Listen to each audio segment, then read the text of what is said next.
Hello, everybody, and welcome to another exciting episode of the Jack the Lad podcast. On today's episode, we've got on Hunter Johnson.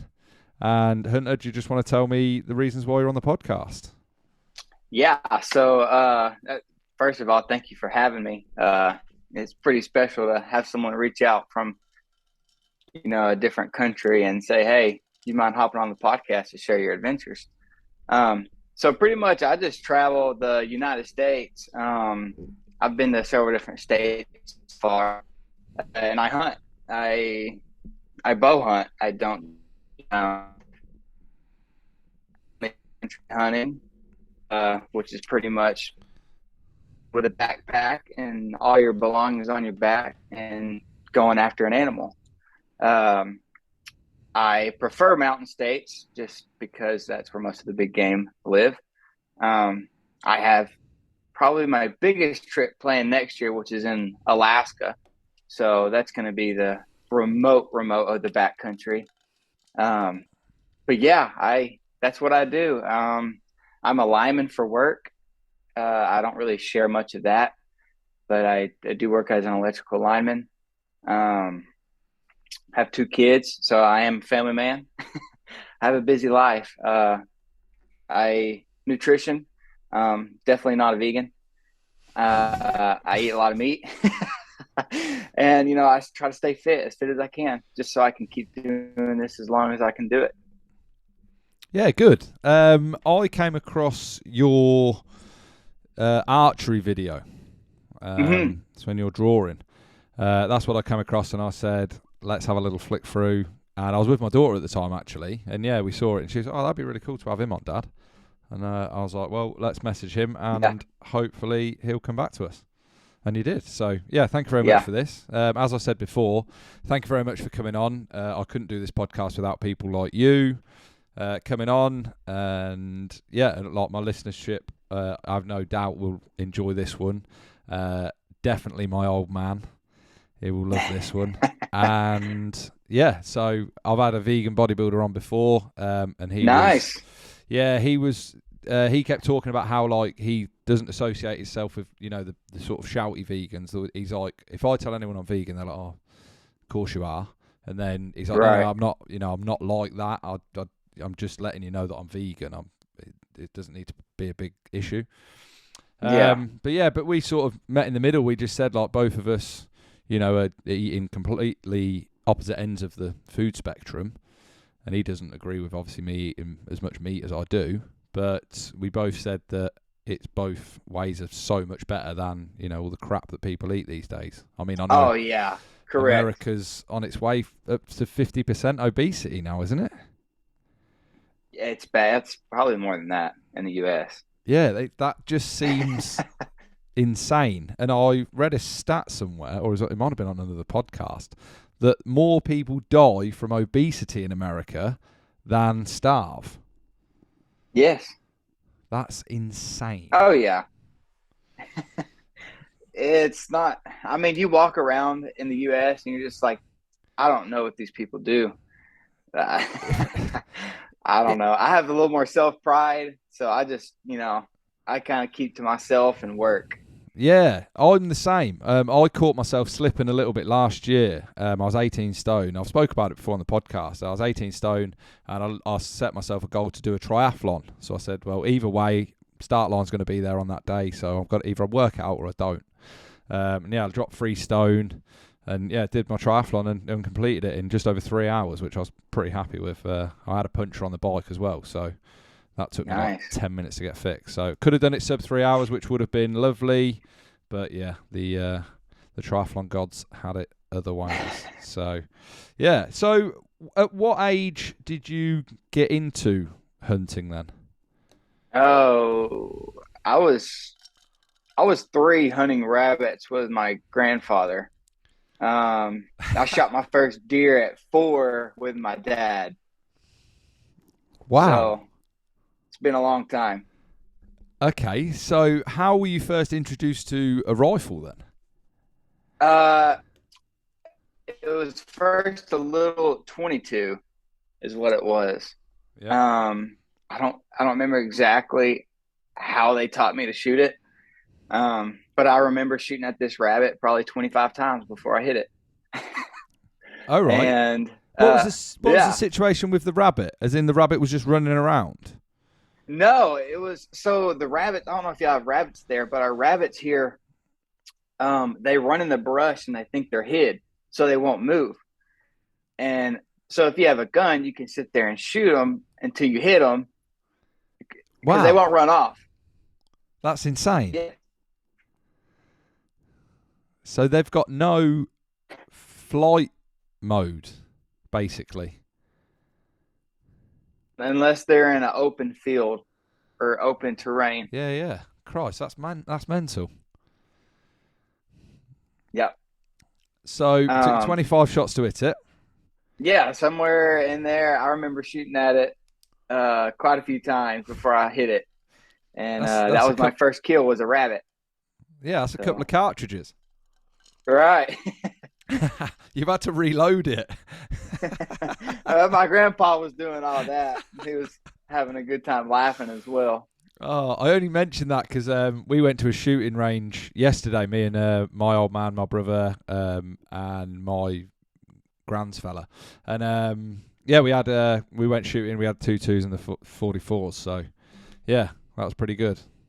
Yeah. But that was just at still targets.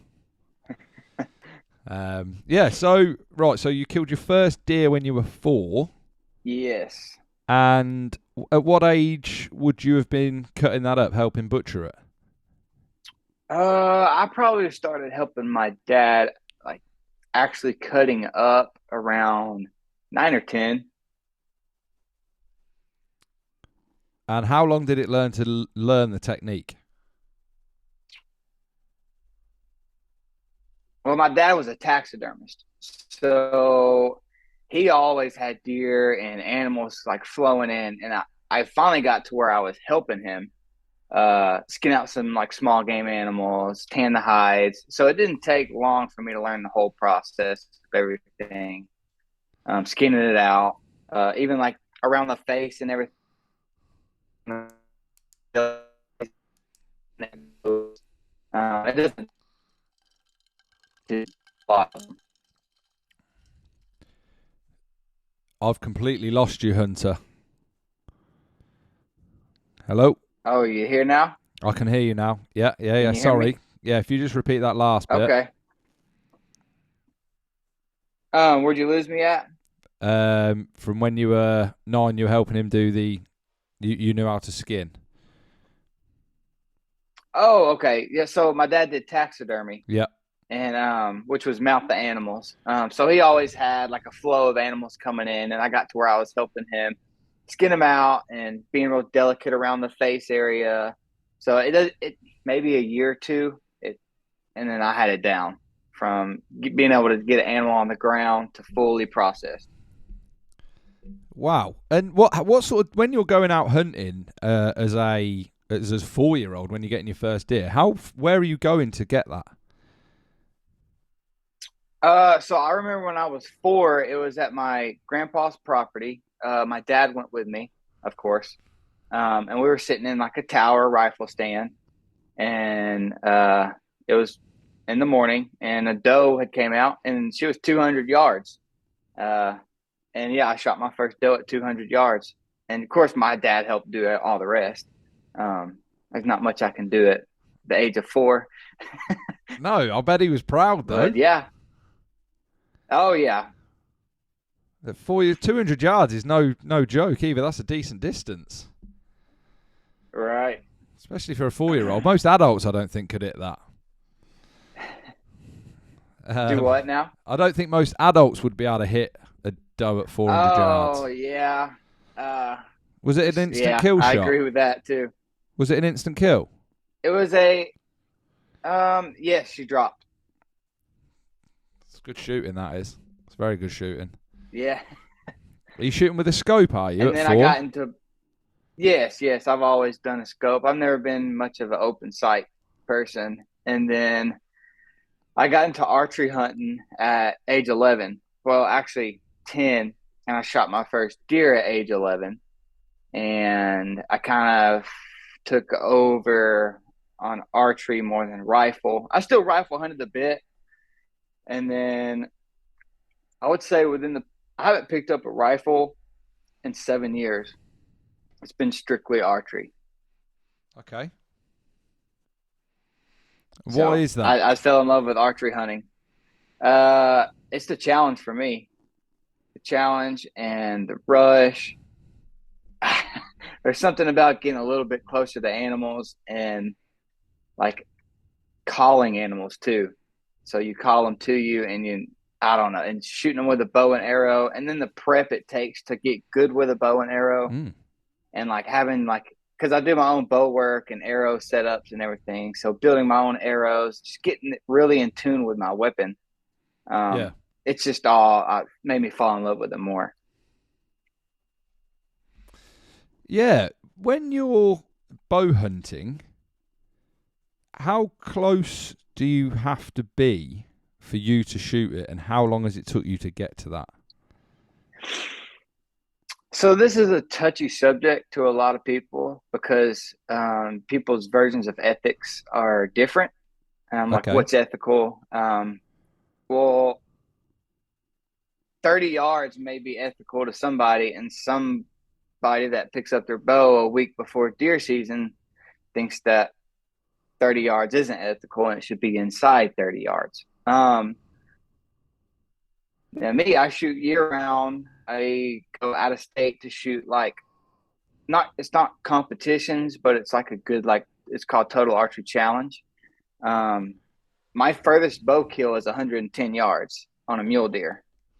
Wow. Um, that was this year in January, but uh, depending on the size of the animal and the animal really is what I judge on how far I should shoot it, what broadhead I should use. My arrow setup's pretty much the same. Um, Whitetail, which is what season is right now. Um, Usually I'm sitting in a stand. It's not really a spot and stock scenario like my big game hunting. And I try to set up my stands anywhere around a 20 to 40 yard shot. So it's usually not crazy distance on whitetail. And how successful are you on whitetail? Well, I kind of put it down after the years of big game hunting because I kind of not been interested in whitetail anymore because I grew up on it. And then I go out of state and go in these mountains and hunt these animals for 20 something days, living off my back. And then I get home and I'm like, the whitetail aren't as fun as they used to be. Like, let me just focus on myself and the gym and my kids or whatnot. But I still usually at least get a couple whitetail a year. Maybe not a buck, but usually a couple does. So, how much meat have you got in your freezer right now? I would say probably around 300 pounds. You've got 300 pounds of meat. Right. I eat 2 pounds a day. Wow. That's almost a kilogram for the UK people. That's a kilogram, I think. Okay, yeah. That's not too far off me, to be fair. Yeah, so, and you do all your butchering yourself Yes. all the way. How much are you able to carry in your pack? So my pack, I weighed it when I got back, when I packed out my elk. This is with meat in. My pack was 120 pounds. Uh, so with me on it, when when I left for my elk hunt in Colorado, I was around 175 pounds. When I came back, I was 150 something pounds. So I lost a lot of weight. Uh, my clothes didn't fit anymore. Yeah. Even my boots, they wouldn't cinch tight.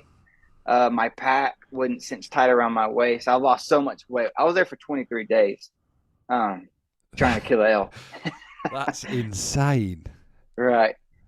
But Um, yeah, normally like on a average, I would say my pack's around 40-ish pounds, just packing up while I'm hunting or whatever. So talk me through then from, nose to tail on yourself. What sort of gear are you rocking about in? Okay, so my pack is a Kafari pack. That's the main thing. Pretty much on the inside of that, I've got my kill kit, which is just a kit that when I kill something, I pull it out. It's got my tags, my knife, my game bags, all that kind of stuff in there. And then I pretty much have like a first aid kit, and then everything else is like sleeping gear, which is a pad, a tent, sleeping bag, a little pillow. I don't normally bring extra clothes because unless it's like a jacket or something and it's hot and I throw it in my pack.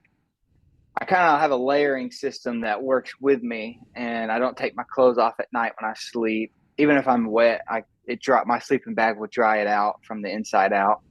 Um, yeah, it's it's a pretty slick setup that I have. I took me a long time to learn it over the years. I've definitely had some failed attempts. Yeah, definitely. Yeah, you've obviously got to hone the craft. So how long on the side of the mountain then would it take you to butcher, say, like the elk? So that depends. Well, to butcher the elk and get it all in game bags, about 2 hours by myself. And then how far are you trekking in? That the furthest I've gone in after an elk was 10 miles from any trailhead road, anything like that. Okay. The furthest I've killed an elk in was 7.5. So you've got 7.5 miles walking there. At any point during that time, are you hunting where there is other predators? Yes, yes, bears, mountain lions. They say there's some wolves in Colorado now. I've never witnessed one, but bears and mountain lions for sure. What do you have to deter them from coming and just taking your kill? Nothing, nothing. You don't have a pistol? No. Now, if I ever hunted grizzly country, I would probably carry a pistol. Oh, so So what? when I go, What they're have you? black bears. Black bears, right? Okay. hmm But yeah, if I ever hunted grizzly country, I think I would probably go with a pistol. What would you do in that situation if you say like a mountain lion drops down or comes around the corner and you've just killed your elk or you're butchering it, you're halfway through butchering it. What would you do? I, What are you I supposed would to do? I definitely suppose. try. You're not supposed to shoot them. Right. I do normally carry a bear tag, so I could shoot the bear with my bow, as long as it's not aggressive after I shoot it. As far as a mountain lion, I would definitely probably not turn my back to it, try to scare it off with rocks or whatever, but have my pistol there just in case it wanted to come at me. That's crazy. Because you are literally out with nature. I think that's Right. a massive issue in society these days. That people live in, the brick buildings and in the absolute comfort. Especially all these people that are woke about it. They're not from poor thingy. You know what I mean? They just come and they're like, well, yeah, but everyone's and I'm like, but you're so far removed from nature. Yeah. You don't understand. Like you're saying, we shouldn't be killing these animals. Them animals don't care about us. A polar bear No. does not give a flying fuck whether you've got two No. kids at home. It is like, that's dinner, walking. If I can beat him, he's dinner. Yes. That's all they're Yeah, looking at. there's stories of like in grizzly country, they say when you shoot a rifle, that it's the dinner bell for the grizzly bears. So like if you're not to your Oh kill, like yeah. getting taken care of it quick, like a grizzly bear is going to claim it, and then there's nothing you can do about it. As in put it up a tree. Um, Or they'll get like there before it and just take it away. yeah, they'll get there before it and take it, and just they're so grizzly bears will cover up their kill or a kill. They don't put it up a tree. They'll cover it up with grass or whatever, but they'll get to it and they'll start eating it, and it'll be gone quick. Because you normally there's more than one. All right. So have you So ever had if any encounters like that? um, I've had an encounter with a deer. I'm not sure exactly what it was. It was definitely some sort of a cat. I'm probably a mountain lion. And when we got to it, it was covered up in a lot of grass, which is what cats will do. They'll cover him. They'll cover the deer up. And at that point, it was just like, okay, we need to back out. Like it's the cat's deer now. Yeah. So as soon as you see that, you just like, right, Right, right. let's be gone. Yeah, it's probably wise, to be fair. So your archery at 110 yards, your mule deer. What was that like, and why did you take the shot at that distance? Because that's a hell of a distance, especially for a bow. Yes, right. So I shoot that distance at home practice. I've shot out to 130 yards. I don't think I would be comfortable taking that shot at an animal. But I knew 110 was about as far as I would stretch it on a intense situation. So it was my last day of the hunt. It was day 15. I'd only gone on one other stalk, so the deer movement was pretty slow. Um, and it was the last full day, and it was that morning, and he came through chasing does. I spotted him, and I had some friends with me, and we do a two-way radio system because it's in Arizona, in the desert, and so there's big peaks, and you're looking down the desert floors, and so you can see these deer, but when you get down their desert floor, everything changes. You don't know where anything is, so you'll have a two-way radio, and they'll be telling you in your ear like which direction to walk. Yeah. And so they'll walk you into the deer. Well, I was walking into the deer, and the buck was chasing the does, and it finally just worked out where he pushed him around 110 yards, and that was my only opportunity. And I took the shot, and I could hear them in my ear saying, "Yeah, he's bleeding bad." And then he fell. He's dead. Wow. I couldn't believe it, but it happened. What sort of distances are people hitting in your sort of circle? Are many people hitting it at 110? No, no. I was going to say that's like quite a distance. Obviously, on the Joe Rogan podcast, he has Cam Hanes on all the time. Right, yeah. And they shoot like, on his Instagram and stuff like that. I watch him, and he does some long shots. But what sort of shots is he taking? See, he doesn't really come out and say that. I'm sure he's taking shots over 100 yards. Because he's a fucking animal. Yeah, he's crazy. I know Joe Rogan took a shot at a bull around 70 something yards. Heart punched it.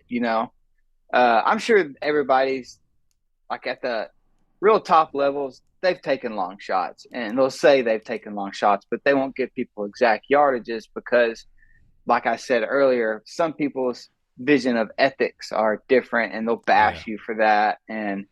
But animals move. Animals can move whether they're 20 yards away or 100 yards away. Sometimes things work out. Sometimes things don't. It's bow hunting. That's why we do it. With that, when they're saying about the ethical thing, what sort of a flight time is a 110-yard bow shot? A couple seconds, maybe. Yeah. So there is that window for the animal to move slightly or whatever. Right. Yeah. But I agree. I'm with you on that. I believe if you feel comfortable with that shot, then there should be no reason you can take it. Right. Now, see what's weird. Something I've learned over the years is the most dangerous distance is probably around 35 to 45 yards because they can hear the bow go off and have time to react. Kind of past 50 yards, they don't really hear the bow as long as it's set up right. You have a decently heavy arrow, quiet fletchings, and they don't react to anything. So I'm kind of on the spectrum of longer shots more than like mediocre close shots. Now, don't get me wrong, I love a close shot. Yeah. But if anything, like 20 yards and in. But if it's going to be around that 35, 40 yards, I would almost rather it be around 60. Okay. Yeah, I suppose that's with the you said about you were on day 15 when you were Hmm. hunting. What sort of distances are you covering each day? Ooh, in Arizona, uh, probably probably around 7 miles, I would say. Um, but there's a lot of vehicle access there, at least to get to the base of these mountains where you can walk up and get to a good glass and advantage. As of like Colorado, it's pretty much just all backcountry. So are you with that 7 miles? Are you doing 7 miles a day? Are you saying, or over the 50? Yes, yeah, a Crikey, day. that's some good walking, and it's going to be up and down, I'm assuming. Oh yeah, That's very good going. Uh, right. so what does your training regime look like then, and your nutrition? Um, so as far as nutrition goes, pretty much on the animal-based diet, which is consists of like meat, of course, organs. So I'll eat liver, heart. If I kill an animal, I'll get those, and then I'll also get the tongue out. Um, so meat, organs, dairy, fruit, honey, and then when I'm trying to like build muscle and get kind of big, I'll add in potatoes because my body digests them well. I've tried rice. I love rice, but after I eat like big amounts of it, like my digestive system kind of takes a dump on me. So I have a weak stomach, a sensitive stomach, and then I have really bad like heartburn. If but eating the animal based diet like fixed all of that. I don't have any problems, like no heartburn, no stomach issues. Energy levels like went up. Uh, Fitness level, I guess, like what I do for fitness. I'm pretty much in the gym, working out, like 5 days a week, and then I also do jujitsu, and I do that probably 2 to 3 days a week. And I don't know if you've ever done jujitsu, but it's really good for cardio. I Yeah, mean, wrestling around with somebody for an hour straight, you you doing it gi or no gi? both. Okay, I've only ever done no gi. Oh, really? Okay. Yeah. Yeah, I do a little bit of both. I can only do no gi on Tuesdays and Wednesdays, so I try to do a day of gi and a day of no gi. Ah, nice. Yeah, I've never So. done it. I've never done it in a gi. Um, so when you're saying about your nutrition, um, Mhm. what does your day look like of food? So what are you eating for breakfast? What are you eating for lunch, or however you eat? Okay, so breakfast, I'm eating around 7 eggs, having a glass of milk, and I'm usually eating like a tablespoon of butter with my eggs, and then usually I'll squirt some honey in my mouth with while I'm drinking milk, and then so while I'm at work, I'll have two lunches. It's a Each lunch will be a half pound of ground meat, whether it's elk or something, and then a potato with each of those. And then when I come home, I usually eat a banana, some blueberries, and I'll drink some more milk and some water, and then I'll go to the gym. And when I come back from the gym, I'll either eat, I have another pound of meat to eat. So I usually eat a whole pound for dinner, which is either a big steak or a whole pound of ground meat. And I have another potato with that. And it ends up being around 4,000 calories at the end of the day. All right. And then how do you maintain your, well, obviously you don't because you said you lost so much weight, but what are you eating when you're out in the sticks to try and keep your energy up? Because I'm obviously you're Um, keeping it as light as possible because you've got to carry it everywhere. right. So it's not that when I'm eating freeze dried meals. So from either Mountain House or Peak Refuel, they make freeze dried meals, and I have like a little stove setup system. Uh, and I'll just cook those meals and then for breakfast, lunch, and dinner. And sometimes I'll eat ramen noodles out in the mountains. For some reason, I crave those when I'm hunting. And then snacks, I'll have some Snickers and some like waffle or Stroop waffles. Uh, but yeah, that's about it. I do not eat clean or healthy whenever I'm backcountry hunting. No, yeah, probably you want to get your energy wherever you can. So talk me through Alaska then. How was the Alaska trip come about? So I've always wanted to go there, and then I've been watching YouTube videos and all that on Alaska, and I was like, let me like put a calculator to like how much it's gonna cost and everything, because I'm really like, people think I go on all these trips and it costs a lot of money, and it doesn't. Like the average person can do this as long as have a little bit of sacrifice. So I put like a pen in the paper to it, and I'm like, I can do that. So as long as I don't hire guides and get big bush planes flighted in, it's everything I do is on my own, like public land. Like I just need a tag, and I need to get there and get back. That's all I need. And so watching some videos and talking to some friends about it, and I'm pretty much going to be hunting the Dalton Highway, which is it's called the Haul Road, and it goes from Fairbanks, Alaska, to the pretty much very north end of the United States to the ocean, and it's the most dangerous road in the world. They film Ice Road Truckers. I don't know if y'all have that show there. Yeah. Yeah, we have that. But I'll just pretty much just be that's where they film that show, is on that road. So right. I'll be there hunting caribou. Yeah. Yeah. So, yeah, but how you talk about that, and you're obviously a very capable bloke, and you have obviously honed your craft over so many years so that you can feel comfortable in that situation. But the average Joe couldn't plan a journey like that without having to use, the use of guides and, all the rest of it, because the average person, especially in the US, is, as we mentioned, on the heavier Correct. side of life. Right. So they're not going to be able to just do it at the cost that, obviously that it's going to cost you. So as you've got better, I mean, obviously your equipment and stuff is not going to be cheap, and I can't even imagine how much your bow cost. But the outlay is only less for you because you're so good at what you do. Right.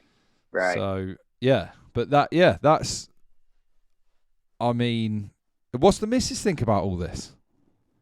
I knew that was going to come up. It's been hard with two small kids. She wanted to join, and then we got pregnant with our last child, and so she ended up not coming. This was a couple years ago, but I mean, she doesn't hate it. She likes it when I bring home meat. So as long as I bring home meat, we're good. Yeah, definitely. Well, as you can see, obviously we're coming towards the end of the episode. Are you wanting to come back on and carry on chatting? Yeah. We can do a second episode. Yeah, that'd be wicked. I want to just get into more of the hunting and how you butcher and all that sort of stuff, and what different knives you use and all that sort of stuff, because I know that a certain father of mine would be very interested to hear it. Right. Yeah. I definitely can. Yeah. Right. Brilliant. Well, I'll bring this one to a close then, being as we've nicely sorted it, and then everyone tune in next week for part 2. Make sure you like, subscribe, comment on everything.